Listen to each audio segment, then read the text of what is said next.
الرجیم بسم اللہ الرحمن الرحیم۔ السلام علیکم ناظرین، امید ہے کہ آپ سب خیریت سے ہوں گے اور ساتھ ہی ساتھ اپنا سبق بھی یاد کر رہے ہوں گے۔ ناظرین، آج کا جو ہمارا سبق ہے وہ ہے سبق نمبر 30، جس میں ہم مکمل پڑھیں گے تختی نمبر 9، مشق، حرکات، کھڑی زبر، کھڑی زیر، الٹا پیش، مد و لین اور تنوین۔ آج اس کو ہم مکمل کریں گے انشاءاللہ۔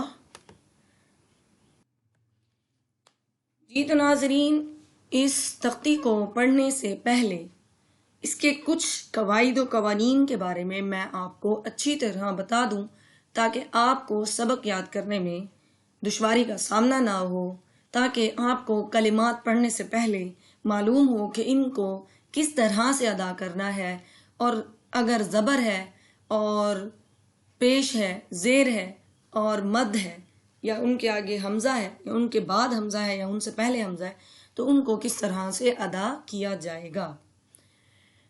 تو ناظرین، قاعدہ نمبر 1 جو ہے وہ بھی حروف مدہ کے بارے میں ہے، قاعدہ نمبر 2 یہ بھی حروف مدہ کے بارے میں ہے، جبکہ قاعدہ نمبر 3 جو ہے وہ را کے بارے میں ہے۔ قاعدہ نمبر 1 کو ہم پڑھتے ہیں، اسکرین کی طرف آپ دیکھیں۔ ہم ان قواعد و قوانین کو پڑھنے کے بعد اپنے سبق کو معمول کے مطابق شروع کریں گے انشاءاللہ، لیکن آپ اس سے پہلے ان قواعد و قوانین کو اچھی طرح سمجھ لیں۔ قاعدہ نمبر 1 جو ہے اس میں کیا کہتے ہیں کہ حروف مدہ کے بعد اگر حمزہ ہو، یعنی حروف مدہ ہے اور اس کے آگے حمزہ ہو، کرسر کی طرف دیکھیے، جیسے کہ یہ حرف آپ کو سامنے نظر آ رہا ہے، یہ جو جیم الف مد زبر جا، یہ حروف مدہ ہے، اور اس کے بعد کیا آ گیا؟ حمزہ۔ اسی طرح اگر ہو، یعنی حروف مدہ کے بعد اگر حمزہ ہو تو اس مد کو ہم ہمیشہ 4 الف کے برابر پڑھیں گے۔ حروف مدہ آئے، اس کے آگے حمزہ آ جائے تو اس کو ہم ہمیشہ 4 الف کے برابر پڑھیں گے۔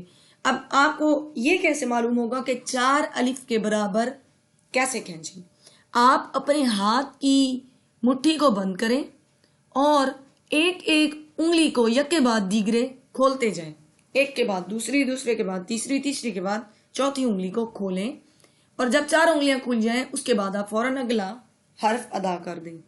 مثال کے طور پر آپ نے اپنی ہاتھ کی مٹھی کو بند کیا، جیم الف مد زبر جا، حمزہ زبر ا، جا ا، آگے وقف جا، یہ میں نے 4 الف کے برابر اس مد کو ادا کیا، اور اس مد کو ہم کہیں گے مد متصل یا مد واجب۔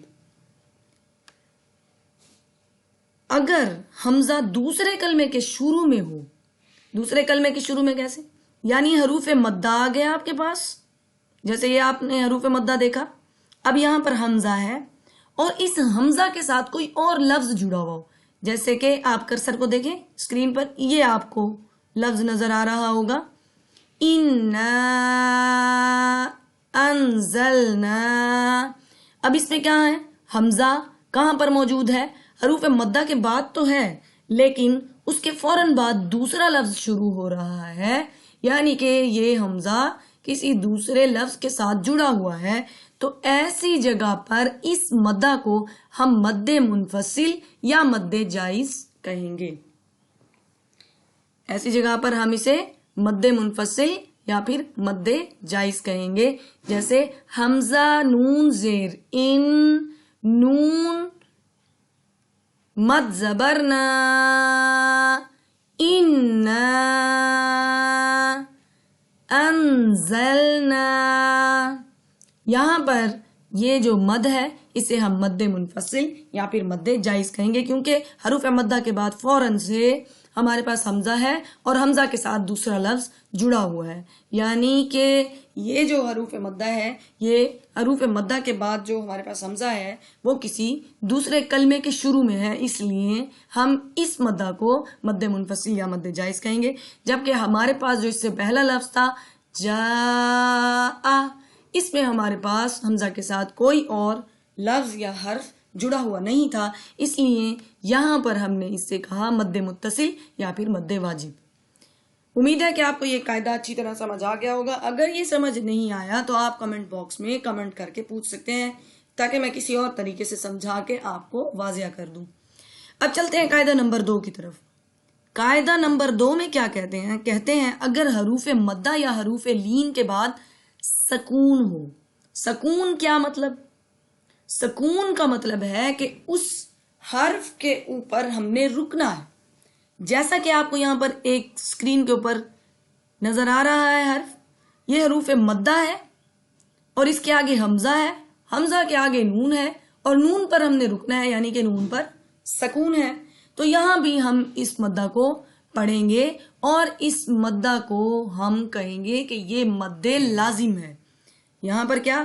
اگر آپ کے پاس حروف مدہ کے بعد حمزہ ہے اور حمزہ کے آگے کوئی ایسا حرف ہے جس پر ہم نے رکنا ہے، جہاں پر سکون ہے، تو اس مدہ کو ہم کہیں گے کہ یہ مد لازم ہے اور اس کی مقدار 5 الف کے برابر ہوگی۔ 5 الف کے برابر کیسے؟ اپنے ہاتھ کی مٹھی کو بند کریں اور اس کو پڑھنا شروع کریں۔ اپنے ہاتھ کی مٹھی کی 5 انگلیوں کو کھولتے جائیں آرام سے، اور 5 انگلیاں جب کھل گئی تو اس کا مطلب آپ نے 5 انگلیوں کے برابر مدہ کو کھینچ لیا۔ کیسے؟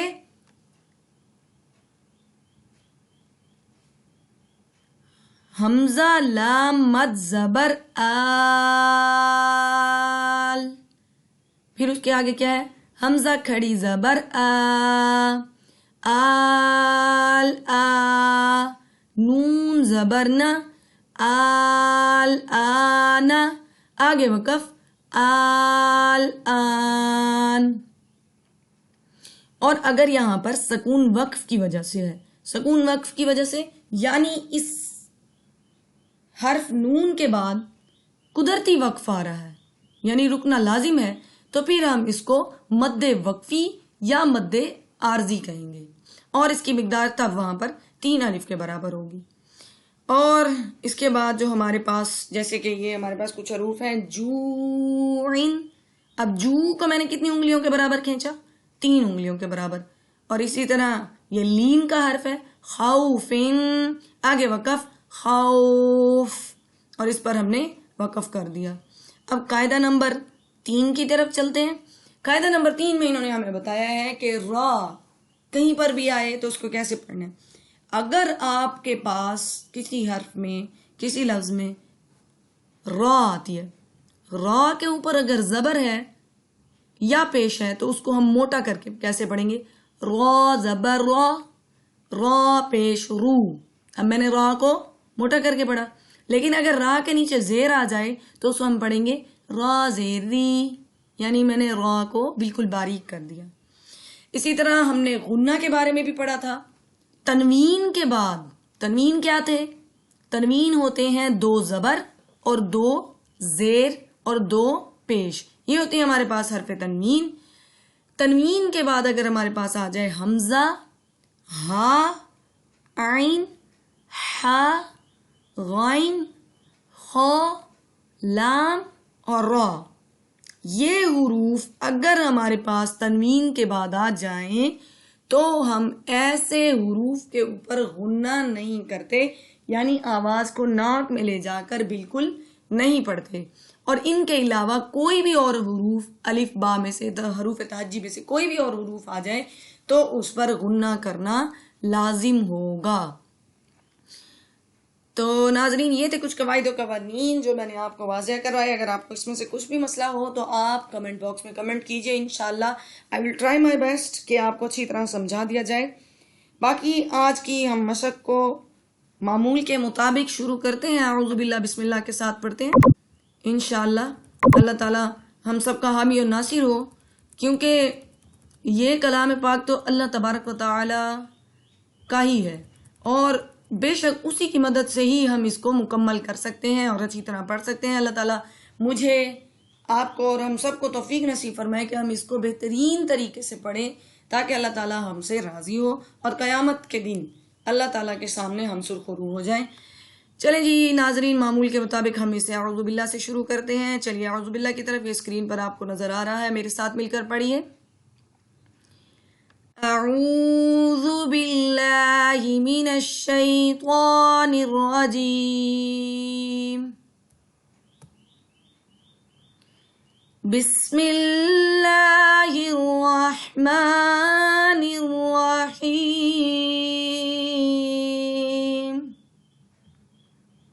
چلتے ہیں سبق کی طرف. جی تو آج کے سبق کا پہلا جو حرف ہے وہ ہے حمزہ کھڑی زبر آ، میم زبر ما، آما، نون زبر نا، آمنا، آگے وقف آمن. حمزہ کھڑی زبر آ، میم زبر ما، آما، نون زبر نا، آمنا، آگے وقف آمن. اسی طرح حمزہ کھڑی زبر آ، وا کھڑی زبر وا، آوا، آگے وقف آوا.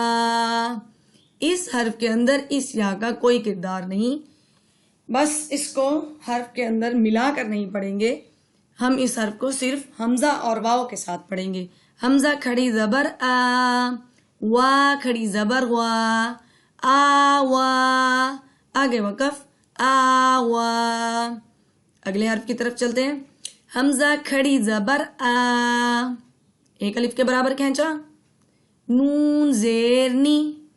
نون کو کیوں نہیں کھینچا؟ کیونکہ جب کسی حرف کے اوپر صرف زبر، صرف زیر اور صرف پیش ہو تو اس کو ہم کھینچ کر نہیں پڑھتے، لمبا نہیں کرتے، آرام سے ادا کرتے ہیں. اس لیے میں نے پڑھا نون زیر نی، آنی، یا زبر یا، آنیا، تا دو زیر تین، آنیتن، آگے وقف آنیہ.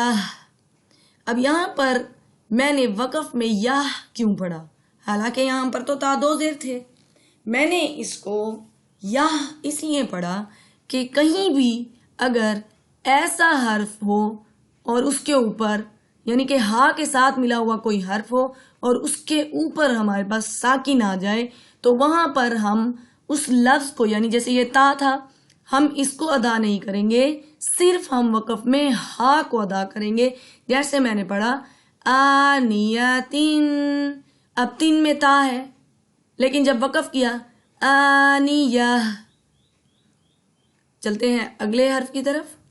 حمزہ کھڑی زیر ای، لام کھڑی زبر لا، ایلا، فا زیر فی، ایلافی، آگے وقف ایلاف. اگلے حرف کی طرف چلتے ہیں. حمزہ یا زبر ای، نون زبر نا، اینا، آگے وقف عین. اگلے حرف کی طرف چلتے ہیں. با زیر بی، ہا کھڑی زیر ہی، بی ہی، آگے وقف بی، آگے وقف بی. اب یہ ہمارے پاس آ گیا حروف مدہ والا ایسا حرف جس میں ہمارے پاس حروف مدہ کے بعد حمزہ ہے. اور میں نے آپ کو پہلے بتایا تھا کہ حروف مدہ کے بعد اگر حمزہ آ جائے تو اس کو کیسے ادا کرنا ہے. تو اب اس کو ہم پڑھیں گے جیم الف. کیسے؟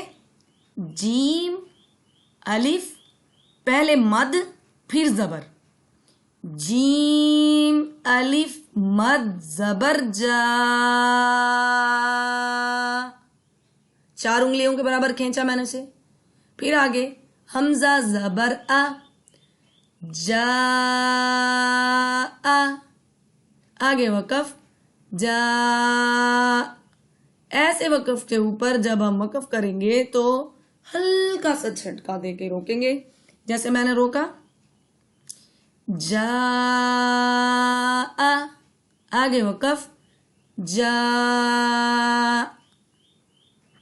اب اسی طرح سیم حرف ہے، اس کو کیسے پڑھیں گے؟ پہلے ہم پڑھیں گے جیم، پھر الف، پھر مد، پھر کھڑی زیر. جیسے ہم نے یہاں پڑھا تھا جیم پھر الف پھر مد پھر زبر، یہ ہم نے ایک سرکل بنا دیا ایسے، یہاں سے شروع کیا یہ یوں سرکل، ٹھیک ہے. اسی طرح اس کا بھی سرکل بنا دیتے ہیں، سرکل جیم الف مد کھڑی زیر جی، حمزہ زبر آ، جی آ، آگے وقف جی. یہاں پر بھی میں نے ہلکا سا جھٹکا دے دیا روکتے وقت. اب چلتے ہیں جی اگلے حرف کی طرف جو کہ لین میں سے بھی ہے، جیم واو پیش جو. اب میں نے اس کو کیوں کھینچا؟ کیونکہ میں نے آپ کو پہلی تختیوں میں بتایا تھا کہ اگر کسی حرف کے اوپر پیش آ جائے اور اس کے آگے واو ساکن ہو، اگر کسی حرف کے اوپر پیش ہو اور اس کے آگے واو ساکن ہو تو اس کو ہم ایک الٹا پیش کے برابر کھینچ کر پڑھتے ہیں. تو میں نے کیا پڑھا؟ جیم واو پیش جو، عین دو زیر عین، جو عین، آگے وقف جو. اسی طرح اگلے حرف کی طرف چلتے ہیں، خا واو زبر خاؤ. اب یہ حروف لین میں سے ہے، یہ حروف مدہ میں سے، یہ حروف مدہ میں سے، یہ بھی حروف مدہ میں سے، یہ حروف لین میں سے ہے. اب حروف لین میں سے جب ہم پڑھیں گے تو اس کو بھی ہم تھوڑا سا مد کر کے پھر اس پر وقف کریں گے، لیکن پڑھتے وقت وقف کے بغیر پڑھتے وقت اس پہ زیادہ جو ہے ہم لمبا نہیں کریں گے. خا واو زبر خو، فا دو زیر فن، خوفن، آگے وقف خوف. جی تو ناظرین، آج کا یہ ہمارا سبق مکمل ہوا. اسے آپ اچھی طرح پڑھیے، سمجھیے، یاد کیجیے. اور اگر آپ نے چینل سبسکرائب نہیں کیا اور آپ پہلی دفعہ یہ ویڈیو دیکھ رہے ہیں تو آپ میرے لیکچر کی پہلی ویڈیو سے، یعنی کہ جہاں سے نورانی قاعدہ میں نے سٹارٹ کیا ہے وہاں سے دیکھنا شروع کریں. انشاءاللہ اللہ تعالیٰ آپ کو اسے پڑھنے کی توفیق نصیب فرمائے. آپ اسے اچھی طرح سمجھ جائیں گے. اور اگر پھر بھی کوئی مسئلہ ہو تو آپ کمنٹ باکس میں کمنٹ کیجیے گا. اللہ تعالیٰ ہم سب کو قرآن مجید پڑھنے کی، اسے سمجھنے کی اور اس پر عمل کرنے کی توفیق نصیب فرمائے. اسی کے ساتھ ہی آج کے لیے اجازت، اگلے لیکچر میں ملاقات ہوگی انشاءاللہ. اوکے ویورز، اللہ حافظ.